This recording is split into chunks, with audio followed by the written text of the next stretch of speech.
Welcome back to the Groundless Ground podcast, the leading edge of integrative mental health.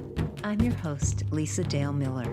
You can subscribe to, download, and review the Groundless Ground on iTunes, Google Play, YouTube, Stitcher, TuneIn, and of course, find out more at groundlessground.com. I'm ready to go. How about you? This is Lisa Dale Miller. You're about to hear a Dharma talk I gave on March 10, 2019 at Marin Sangha. The topic of the talk was twofold: the nature of teachers and their fallibility, and also the standards with which the Buddhist teachings hold teachers. The second part of the talk is on human beings who spend their lives engaged in wrongdoing and then have recognition and realization and appear to have some kind of change. How do we as human beings hold these individuals accountable and yet not find a way to get lost in hatred? One of the themes of Marin Sangha is Dharma in daily life. Some of the people who know me and have known me for a long time will tell you sometimes my talks tend to go beyond daily life. There have been a couple of things on my mind. I thought I would talk about a couple of things that have shown up a bit more recently in the Buddhist world that have probably been concerning for people. Maybe some of you don't know about it or it hasn't been concerning for you. It's going to be kind of a two-part talk. The first part, I'm going to talk about the role of the guru. And the second part, or your teacher. And the second part, I'm actually going to talk about people who've been consistently doing bad things and how they change and what happens for people who know them. So many of you may have seen the letter that was written by Spirit Rock about 3 weeks ago, making clear their position on Noah Levine, who started Against the Stream. He was I'd say pretty long time Buddhist teacher in the Theravada tradition. His whole path was using the Dharma in order to deal with and abate addiction. And Noah has done tremendous things for many, many people who suffer with addiction. The most recent great thing he did was he created Refuge Recovery, which is now everywhere, and it's a peer-led, Buddhist, wisdom-oriented way of being able to have a sober community, like in the AA model, but it's really based on the Buddhist teachings. And it is peer-led, so honestly, he wrote this book, which is kind of the manual for how to do it, and didn't even want to put his name on it, honestly, and then just let it go. And Refuge Recovery is huge. But unfortunately, about a year and a half ago, there were some allegations that he had misbehaved misogynistically and sexually toward women in the Sangha, some women out of the Sangha. And honestly, for a long time, I've known several teachers who are women in Against the Stream, and there has been a misogynistic bent in Against the Stream toward the women teachers for a long time. But this went over the edge. This was sexual abuse behavior, and it is in the hands of the LAPD. Since then, Against the Stream is dissolved. It doesn't exist anymore. Most of the teachers have gone off and started their own things, so at least the Dharma from Against the Stream is continuing in other forms, and that's wonderful. And of course, Refuge Recovery is still as vibrant and alive as ever. But unfortunately, Noah has not behaved very well through all of this. And because he was a Spirit Rock teacher and teaching under the auspices of Jack Kornfield's blessing, Spirit Rock had to deal with this. They did see the allocations from the LAPD, and I guess the Teachers Council got together, and they made a decision that he could no longer be part of the Teachers Council, nor could he teach under the auspices of Spirit Rock.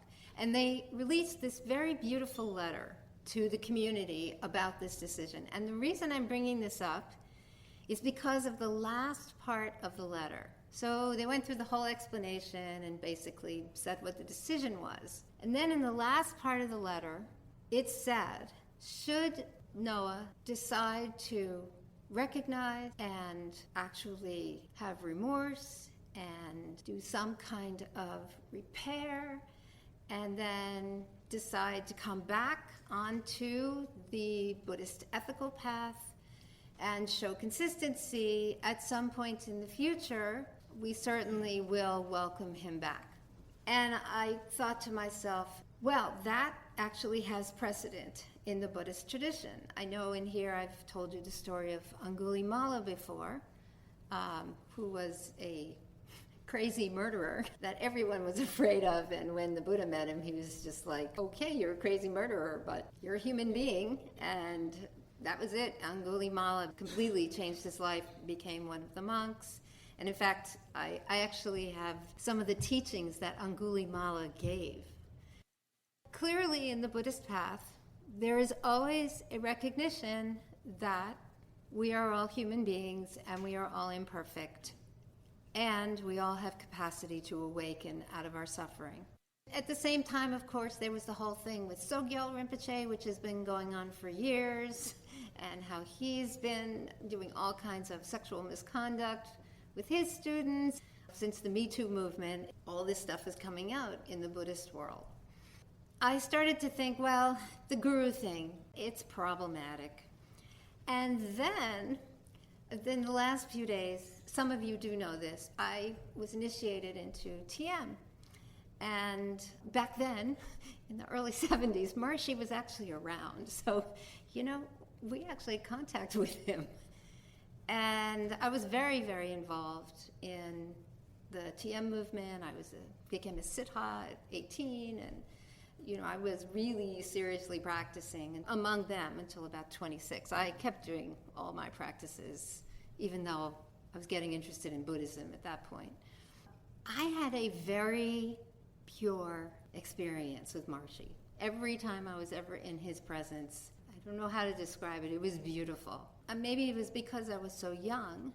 He was a very big part of my relationship with the spiritual path and being a meditator.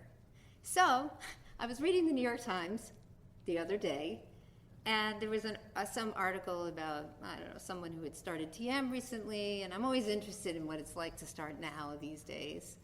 And it's a little different. And it keyed me to another article about David Lynch, who has been a meditator a very long time. Believe me, there's all these famous people who started when I started, and just kept meditating all these years. There was one point in this article about David Lynch. I'm going to read this to you because it's so unthinkable to me when it comes to the guru. So it says, Maharshi seems to have disappeared from the conversation entirely.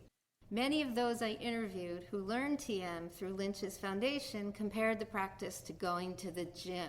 Kevin Law, a former music industry executive who'd been invited to join the foundation's board, told me that he was inspired by the fact that people like Martin Scorsese and Ray Dalio were very public that TM had changed their lives. Now, of course, these people started a long time ago.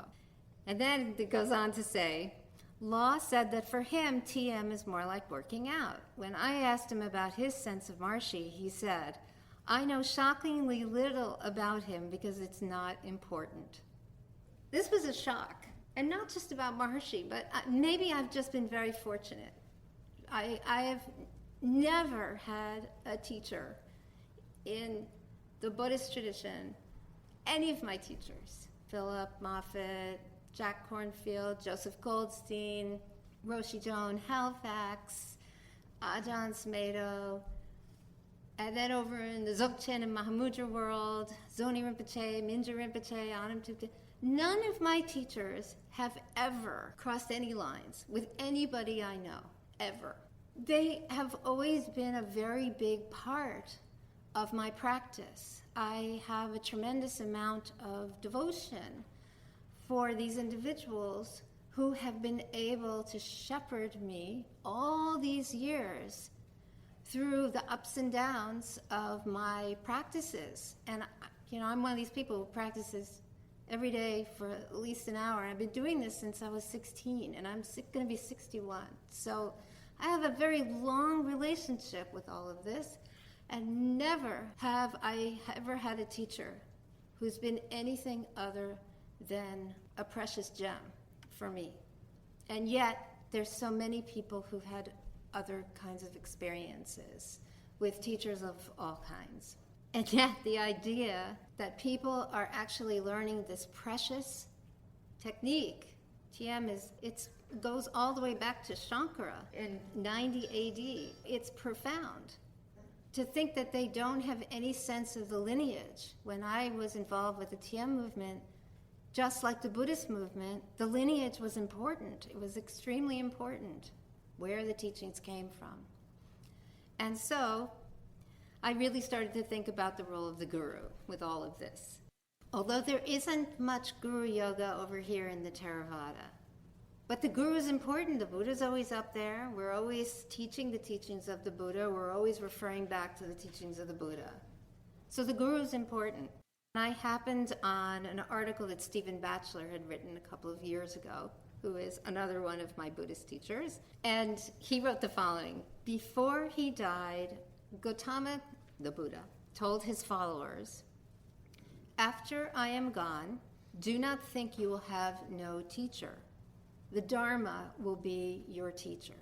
Unlike a king, the Buddha did not expect any one person to be his successor. And if many of you probably know, the Dalai Lama has ended the lineage of the Dalai Lama. There will not be another Dalai Lama. He has said it's done. So he's done the same thing the Buddha did. In the discourse to the Kalamas, the Buddha explicitly warned against believing something, quote unquote, because my guru said it. And actually, I think this is something that's very big in the Buddhist teachings. You don't just take what your teacher says. You see for yourself. Is this true? Is this correct? Does this have validity? One of my teachers, Yongye Mingyur Rinpoche, is very clear because Guru Yoga is part of the Nundro practice that he has his students do. And he's very clear when he teaches on Guru Yoga. Mingyur Rinpoche basically says that the only reason for doing Guru Yoga, seeing your teacher as a Buddha, is in order to recognize how the same awakened qualities permeate yourself, all other human beings, and the very world in which we live. When you're doing Guru Yoga and you're visualizing the Guru, and you're seeing the enlightened qualities of the Guru, in fact, that's your own mind. And so all you are doing is seeing the enlightened qualities of your own mind and the mind of every other human being, because all other human beings are capable of awakening.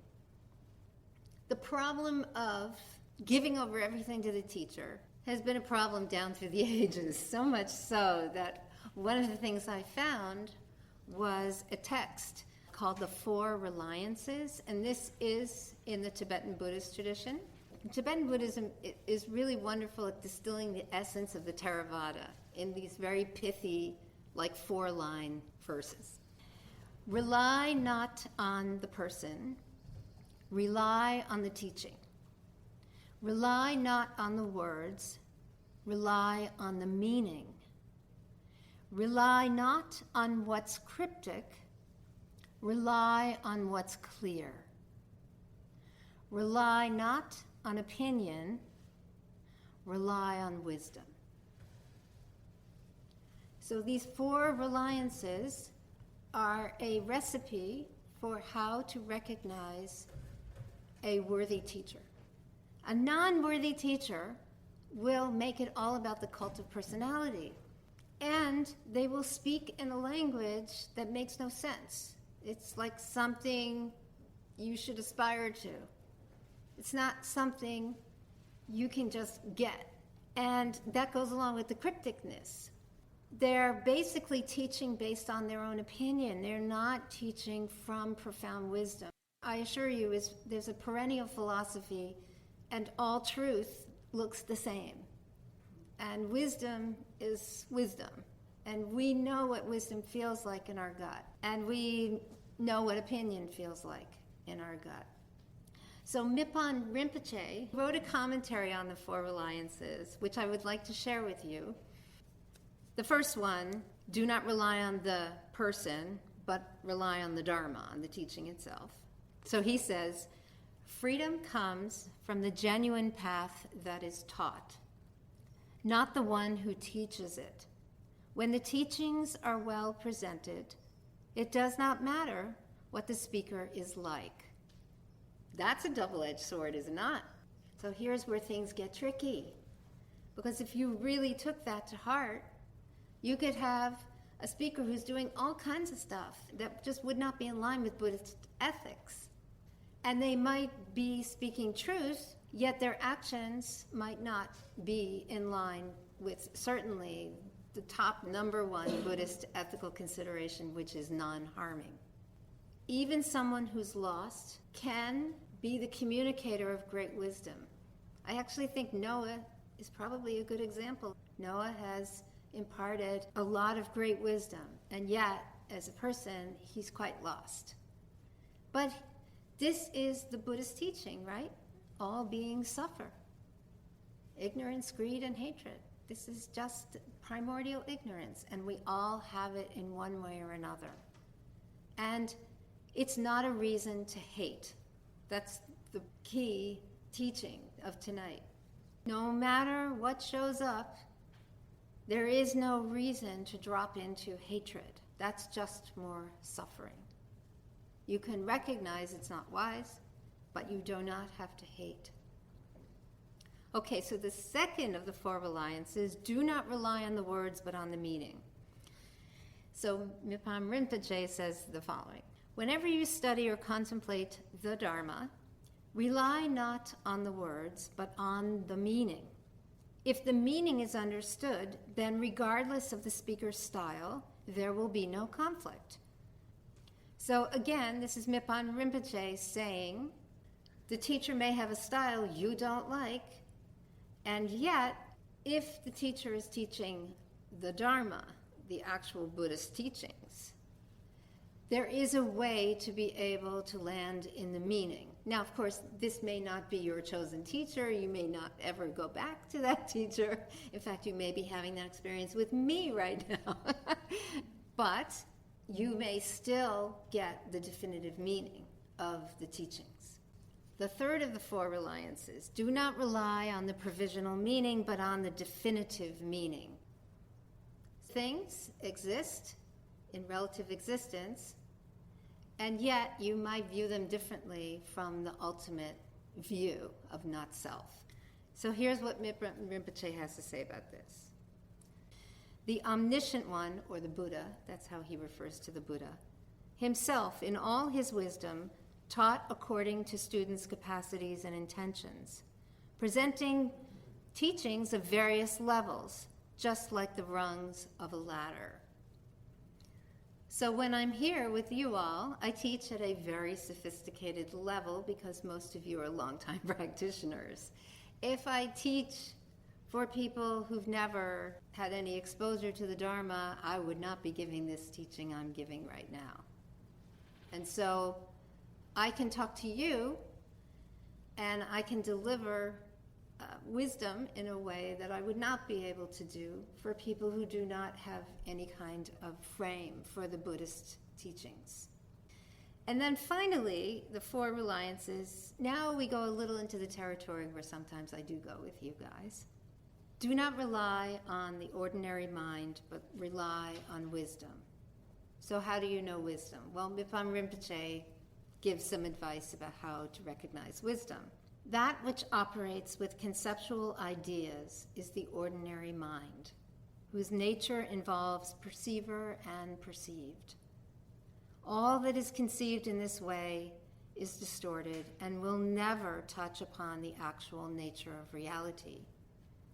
Any idea of real or unreal, both or neither, any such concept, however it's conceived, is still only a concept. And whatever ideas we hold in mind, it is not by any assertion or denial that we will put an end to concepts. Once we see without rejecting or affirming, there is freedom. The teachings on not accepting, not rejecting, are very powerful when it comes to experiences like I had driving to work last week down the windy mountain road because Highway 17 was a massive accident in the middle of a storm. So when that happens, I leave my house and I go down this windy road to get to my office. And SiriusXM does not work on the windy road because there's lots of trees and mountain, and so I couldn't listen to what I usually listen to, which is Dr. Radio, which I totally love. I turned on KQED, and there was Michael Cohen in the hearings. How many of you heard any part of the hearings? I normally don't get to hear these things because I'm usually in my office seeing patients. I had 9 minutes, and wow, it was the most amazing 9 minutes. When I tuned in, one of the Republican representatives was off on some tangent. Michael Cohen is a liar, and why should he believe him? After about 3 minutes of it, I thought, this is samsara. This man is so lost in samsara. Not only is he saying the same thing over and over again, but really, there's no purpose here. I'm sure he has some purposeful questions to ask this person. And at that moment, Michael Cohen stopped the guy in his tracks. And he said this, "You should not believe me. I have been before all of you before, and I lied. I did not tell the truth, so you should not believe me.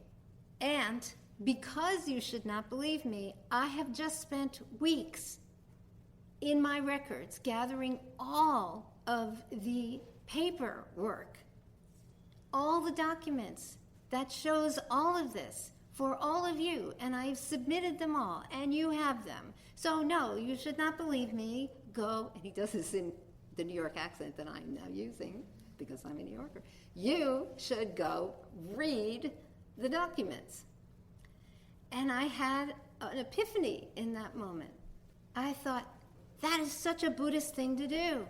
Here's someone who's probably spent so many years behaving badly, and he's essentially bared himself. He's thrown himself on his sword, and he's just said, because I am a liar, do not believe me, and because that's the case, you have documents to prove it all, so this isn't about me. It was the ultimate act of selflessness. This is not about me. And I was stunned. And then my next thought was, what does a Buddhist do with someone who's behaved so badly and is throwing themselves on their sword and telling you that they have ostensibly decided to stop doing harm and do something good? How do you regard someone like that? And it really made me think. This landed me back in the article I read in the New York Times about David Lynch. Because for any of you who know David Lynch, he's a brilliant film director, but honestly, David has been producing films from the beginning which are deeply disturbing. In fact, I remember walking out of Blue Velvet. I remember I couldn't take it. I literally left. It must have been halfway through, and I left. I guess I was 23 at the time. I don't know. This is someone who's been practicing TM and is so devoted to getting others to practice. He has this foundation which gives away TM practice, TM teachings in the military, schools, for free. And he's been doing this for years and years and years, and yet the way he comports himself, the kind of material that he creates, it's not what we in the Buddhist world would call non-harming. There was another article in the New York Times about David Lynch. The person who was writing the article questioned him about this and had gone to a bunch of different events with him. And she said, during our time together, I heard audiences ask Lynch over and over how he could create disturbing movies while dipping into a field of pure bliss. He had universally assured them that it was no problem. He has been meditating for years, and it actually helps him to be more creative, to come up with better, more visceral stories. I mean, what do you do with this? This is pure humanness. It's pure ignorance. And yet, this is coming from someone who is doing a tremendous amount of good in one way and totally unconscious about the harm that he creates in another way. So, of course, that led me back to Michael Cohen. Here's somebody who's done a tremendous amount of harm and apparently seems to be ready to not do harm any longer. That led me to dive deep into what is 2/3 of the teachings that were given by the historical Buddha, which is on ethical conduct. Yes, 2/3 of what is included in the suttas is on ethical conduct. And the ethical conduct is not just the Vinaya, which is the ethical conduct for the monks, but he did a lot of lecturing about ethical conduct for householders like us. So I thought you might be curious about what the Buddha had to say when it comes to what an ethical life looks like for people like us who live in the world. So I have several examples. The first one is from the Digha Nikaya, and this is the Sigalovada Sutta, or the Layman's Code of Discipline. And it's very interesting. I love the Buddha. He's such a politician in some ways, you know. Obviously, he was from a royal family. The way he titled this is The 4 Winning Ways. Like, doesn't that make you want to do discipline? Wise and virtuous, gentle and keen-witted, humble and amenable, energetic and not indolent, in misfortune unshaken, flawless in manner and intelligent, hospitable and friendly, liberal and unselfish, a guide, an instructor, a leader. Generosity, sweet speech, helpfulness to others, impartiality to all, as the case demands. Those are the 4 winning ways to behave as a layman with discipline and ethical conduct. Sounds pretty nice, doesn't it? Do any of you know someone who's like this? Yes, human beings really can do this. Because human beings really can do this, and because this is such a deep part of the heart of the Dharma, when teachers essentially don't pay attention to the ethical aspects of the teaching of the Dharma, I feel that they're doing their students a disservice. That it is very important for us to comport ourselves in an ethical manner in our lives in every way we possibly can, barring the fact that we are imperfect beings and we make mistakes too. But at least the effort should be there. Here's another example of the Buddha's teaching on ethical conduct for lay people like us. And this is from the great Mangala Sutta. Associate with the wise and honor those who are worthy of honor. Do meritorious actions and set oneself on the right course. Have much learning. Be skillful in handicraft, well trained in discipline, and of good speech. Support your parents, cherish your spouse and children, and engage in peaceful occupation.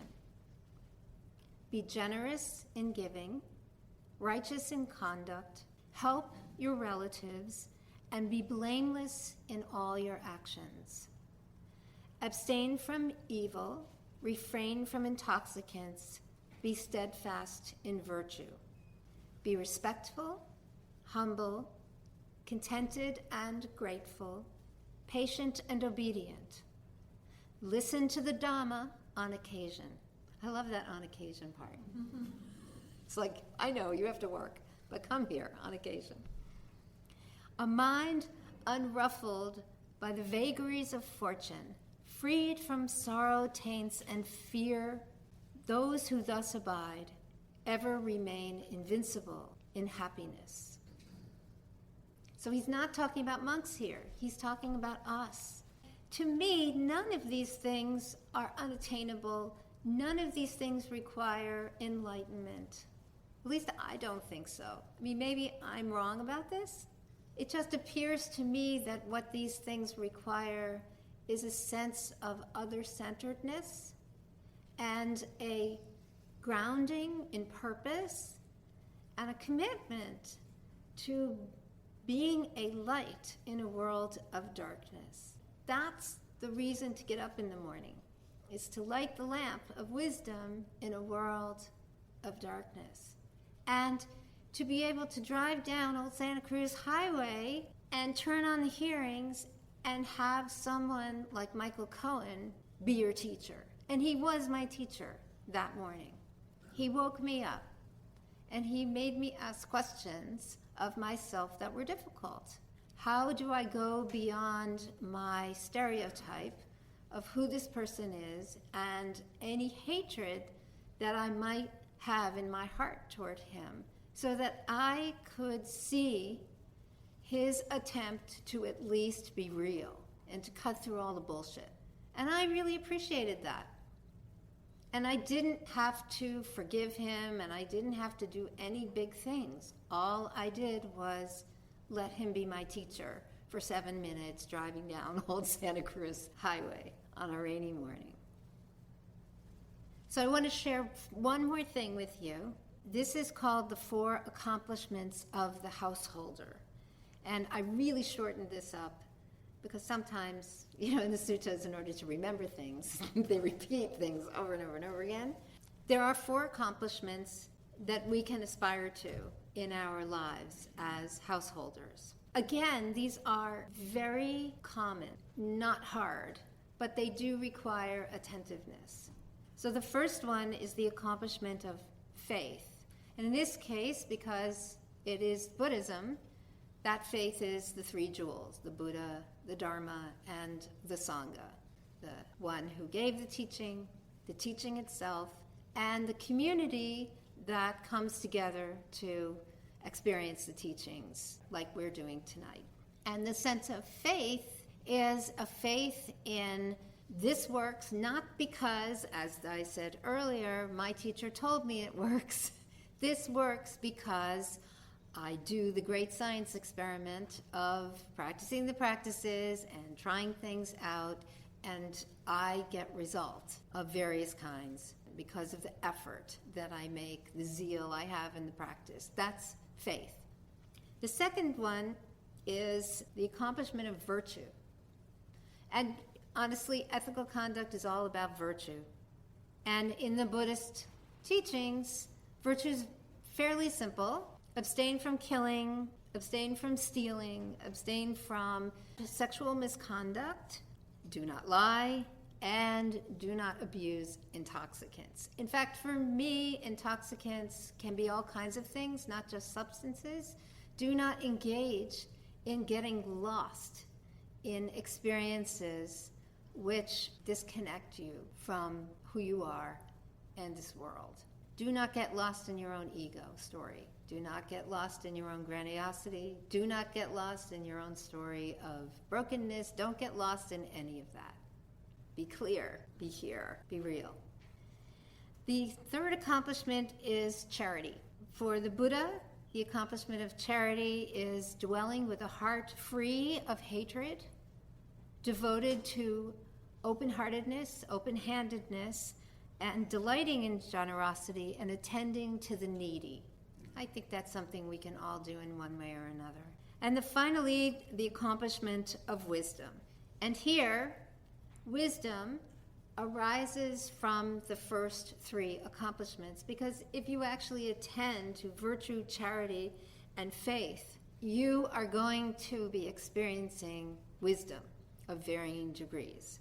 So for the Buddha, he describes the wisdom that householders can attain and accomplish as being endowed with wisdom that understands the arising and passing of all phenomena.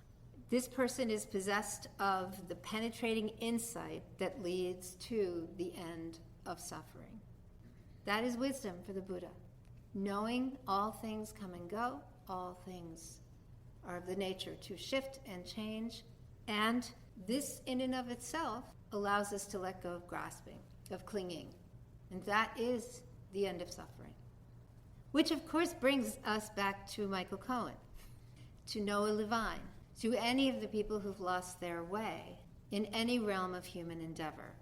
It's particularly difficult when someone loses their way as a Dharma teacher. When you set yourself up as someone who's delivering the Dharma, you are basically saying, I understand my humanness and I am working tirelessly to not get lost in primordial ignorance, especially when I am around my students, or when I am practicing, or when I'm in any other aspect of my life, because I am teaching the Dharma.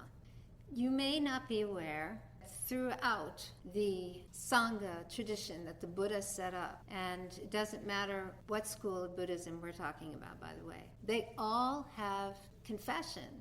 All of the monks, they have a time when, once a week, they will get together with one of the other monks and they basically will talk about the experiences they had where they did not conduct themselves according to the teachings very well. And they will just lay it right out there, and there is a way for them together to go through a process of quote-unquote purification, meaning this is out, here's what I've done, possibly here's what I've learned, here's how I want to do this better. And then there's a kind of, it's not forgiveness like in the Christian tradition, but there's sort of an understanding. This is a very powerful practice. I'm letting you know this because I feel as though it is a way to be able to contemplate not generating hatred for the ignorance that some people think with, speak with, and act with, and the harm that it does in the world. To recognize the harming, but not generate hatred for those who harm, is a very tricky point. And I know it's difficult to imagine because our anger tends to be kind of self-righteous and we really get into it. It's a very ego-oriented thing. But the truth is, we're Buddhist practitioners. And so, on some level, we have committed to non-harming in our lives. And generating hatred for someone's ignorance and greed and bad behavior just creates more suffering. You can know what's right and wrong and not generate hatred. In fact, you can even go the next step. You can know right from wrong, not generate hatred, recognize that the suffering that's been perpetrated is part of human suffering. You can recognize you too are human, and you have your own form of human suffering, and then you can recognize all human beings, no matter how much they suffer, no matter how lost they are, we all equally have the capacity to awaken and not suffer and not cause harm. So I hope this made sense, bringing these two things together. And I hope there was some meaningfulness for you. I feel as a woman teacher in the Buddhist tradition, it's important for me to speak up. Any comments, questions? So how do you reconcile the fact that Michael Cohen was actually harming Trump? His message was actually a harming message. This is what Buddhism would say about this. The Buddha was very clear about what wise speech looks like. What he said was beneficial. And no, it personally may not be beneficial for someone who is engaging in that harming behavior with him or asking him to behave in that harmful behavior. In fact, it may not be beneficial for that person in the short term, but in the long term, it may in fact be very beneficial. We can't know this, but it could be, because it might allow anyone who is involved in these acts of harming, that he is coming forward and just basically saying, here's what happened.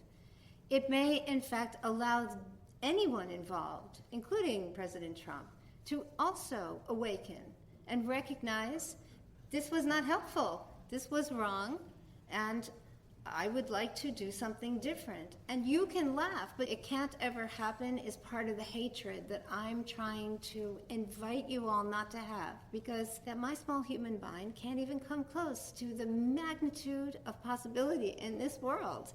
And since everything changes, there are many ways to be able to drop into a truth that does not include, that can't possibly happen. I just know that this is beneficial, even if in the short term it rubs up against our president's ego. But again, that's not something I'm willing to generate hatred about.